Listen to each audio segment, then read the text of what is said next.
Hey, welcome back to my latest adventure at Area 51. So I left Tickaboo Peak and went into Alamo, Nevada to restock on supplies. Then I headed over to Rachel and set up a new campsite on a hillside just out of town. On today's video, I ride my bike to go check out a crash site of an F-4 Phantom fighter jet that crashed back in the 1970s right on the border of Area 51, extremely close to the Stewart Well Road Gate or Mountain Gate, which is one of the more remote gates that goes into the base. Stick with me to the end of the video because I also got to check out some really cool fighter jets that were flying in the sky just above my campsite. It was a really unique experience. So without further ado, let's get to it. So on the way out of Alamo here, I had to dump our RV tanks and fill up the fresh water and everything at the campground. So I figured I'd swing by the sheriff's station here in Alamo while I'm here. It's a Saturday, so I know the Area 51 bus is going to be parked right up ahead here. And this is the bus that takes employees into Area 51. They park their cars up the highway a little bit, and this bus goes to where they park, picks them up there, and then drives them to the front gate of Area 51.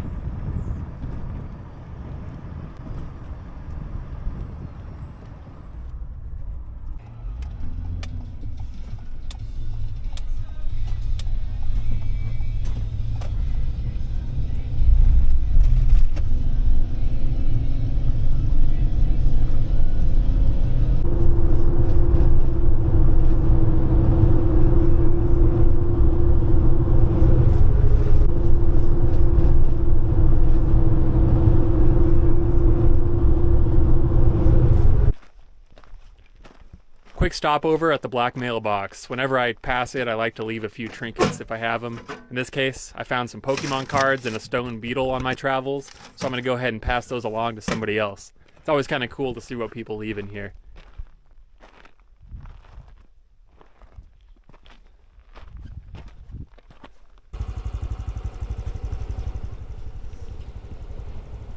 Alright guys, well now I'm back on the trusty Honda trail. I left my campsite and rode into town being Rachel, and I'm now at the entrance to Stewart Well Road. This road is going to take us eventually to the F-4 Phantom crash site that I'm going to be checking out. First things first, we're going to ride this road all the way to the Area 51 border crossing. It's known as either the Mountain Gate or Stewart Well Road Gate. There is a cattle tank up this road, a watering tank. The local rancher uses it. So the road is pretty well maintained up until that point. After you pass the tank, it starts to get rougher and rougher because the only traffic there is the Camo Dude's pickups. Speaking of which, I haven't actually seen a Camo Dude truck yet, though I'm sure I've tipped them off that I'm here. There's usually road sensors up and down these roads that let them know when somebody's approaching the gate. Here's the water tank coming up on my right. Small herd of cattle there sitting next to it. Looks like they're just out chilling, enjoying the winter sun.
I'm starting to get closer to the border crossing now. I still haven't seen any Camo Dudes. I keep checking my rearview mirrors to see if they're popping up behind me.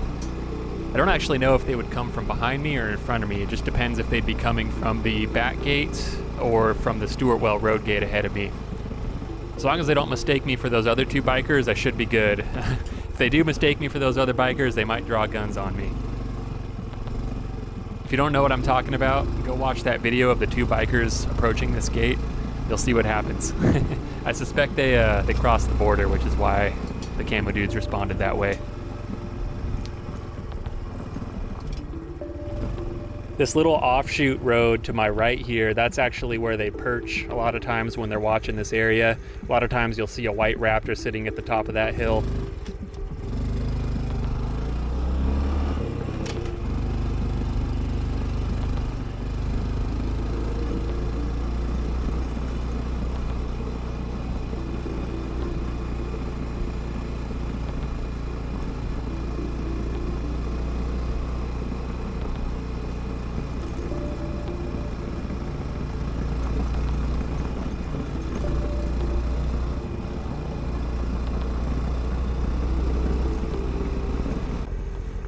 Let me just double check my map app real quick, make sure I didn't do something dumb like blow right past the signs. I don't think I would do that, but it doesn't hurt to make sure. Looks like I'm all good to go here, just a few hundred feet to go before I hit the crossing.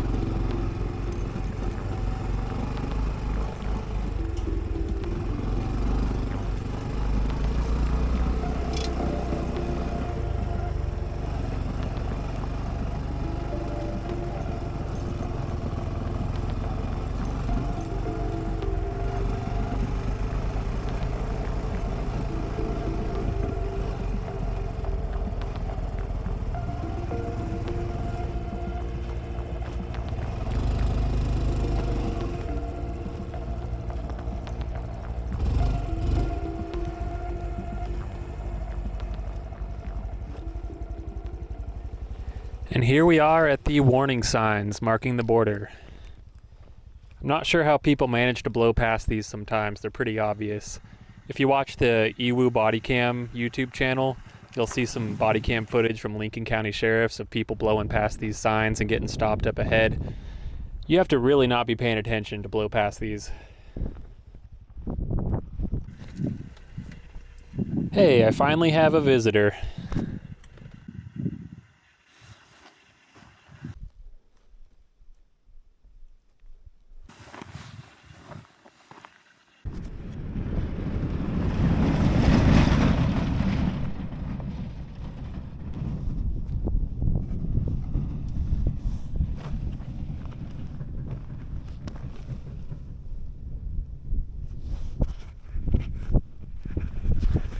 Alright, so there's two Camo Dudes in that truck. They just got out of their truck and then did something up on that hill and then got back in and came past me there.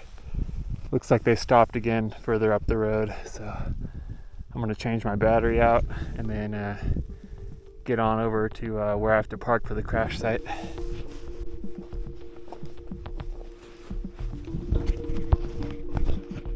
Yeah, they're watching me up there still.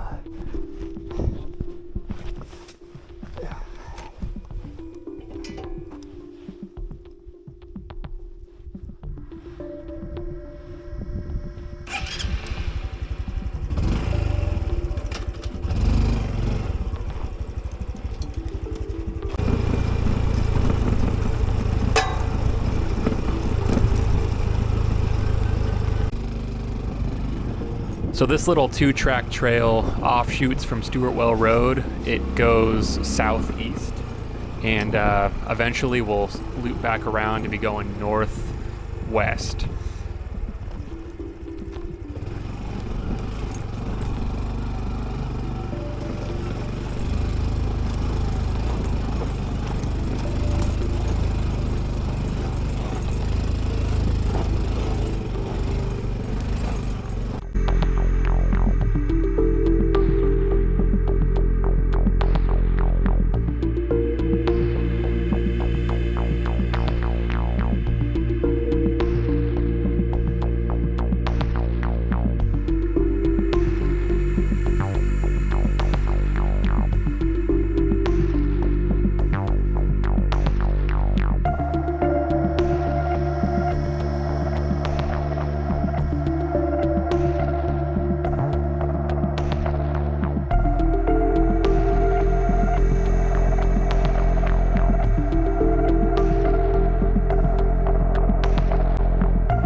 start heading down this hill. I'm getting a little hungry, so I'm gonna eat the lunch that I packed and then start my search.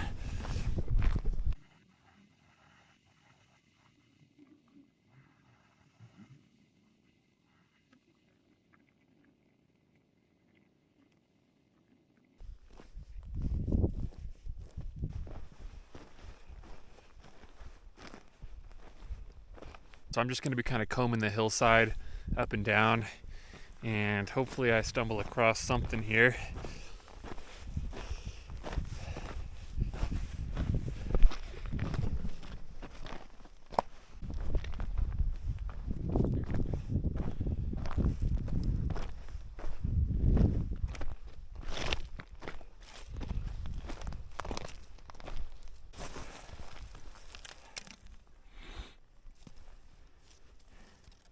Alright, I see something.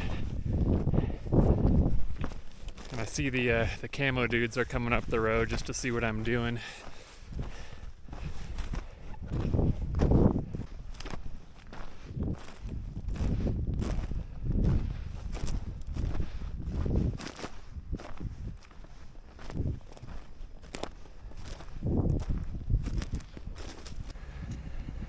Oh wow, I have the world's most dedicated Camo Dude following me here. I didn't actually think they would drive all the way up that little rocky 2-track that I just came up. It's kind of unusual.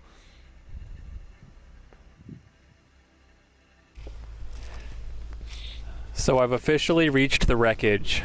The aircraft that crashed here is an F-4D from the 388 Tactical Fighter Wing from Hill Air Force Base in Utah. It was participating in the Red Flag exercises from Nellis Air Force Base when it crashed on March 7th of 1979. Both the crew members, unfortunately, were killed in the crash.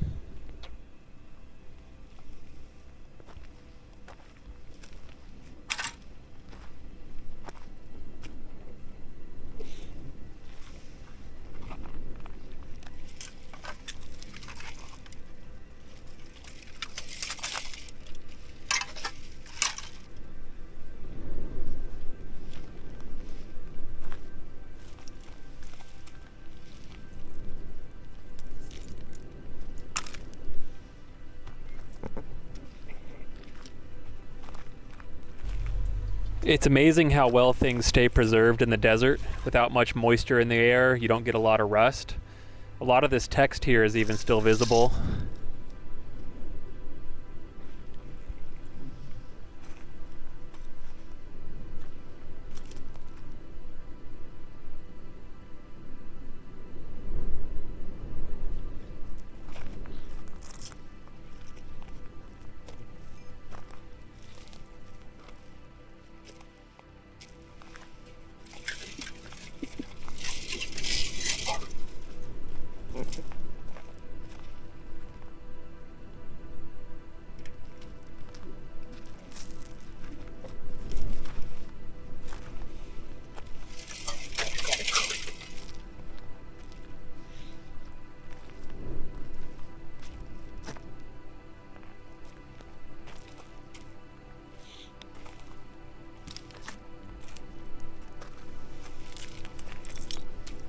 Here's a hydraulic component, possibly part of the landing gear, although I'm not sure. Somebody who knows more about plane components can chime in the comments with what exactly this component is.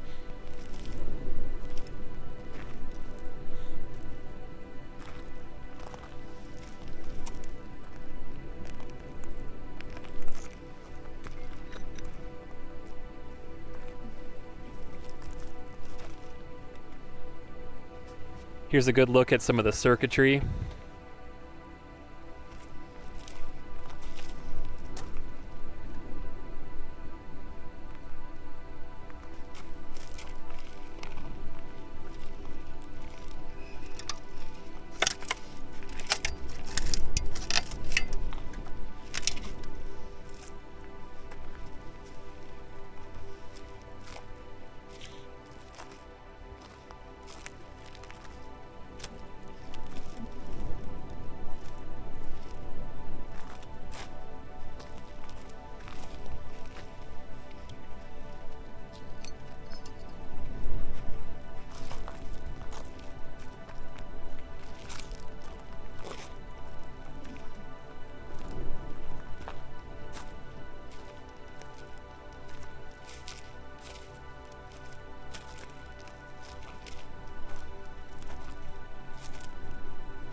All right, I see some more reflective material all the way across this deep ravine here, so I got to figure out the best way to traverse this.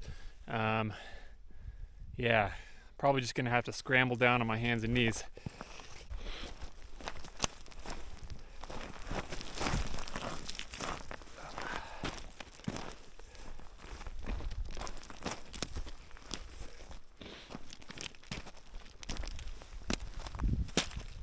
All right.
Well, I guess the Camo Dude got tired of watching me scramble around on the mountain. It looks like he's heading back down the hill.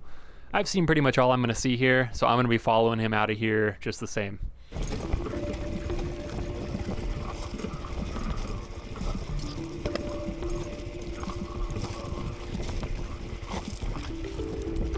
And would you look at that, he's waiting for me at the end of this trail. I wonder if he's going to pull up in front of me and talk to me. I doubt it, but you never know.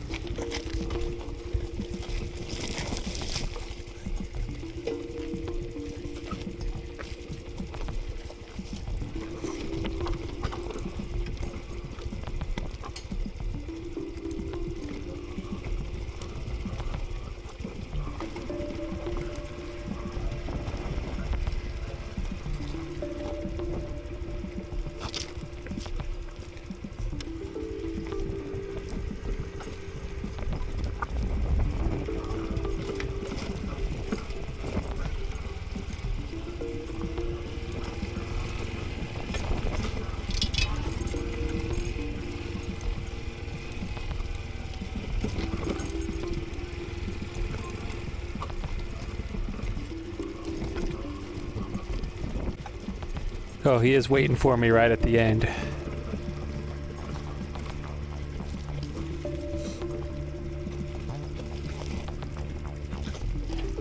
And now he's backing up.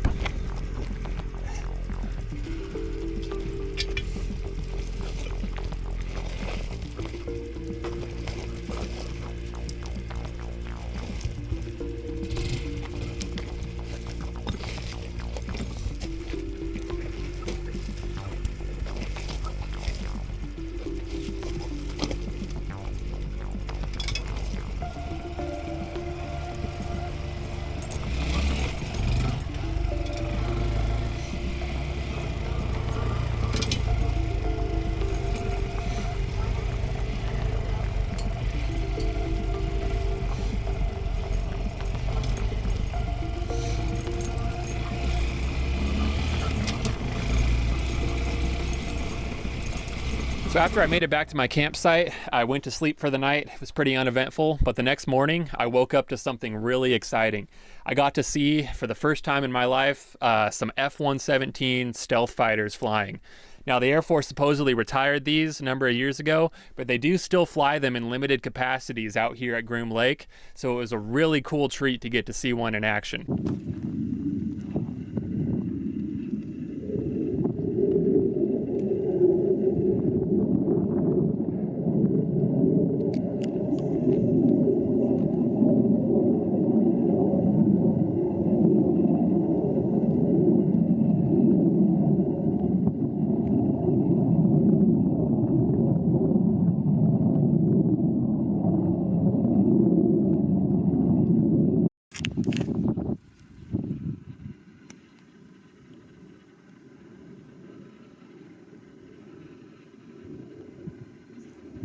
was about, I would say 8:30 or 9 a.m. When they came screaming over. I had just barely made my coffee. I didn't have my camera ready for the first pass, but luckily they made, I think, 3 or 4 passes in total, so I did get to get some good footage of them. There was also 2 F-22s that came screaming over just behind the F-117s, so it was a pretty cool experience waking up to those in the morning.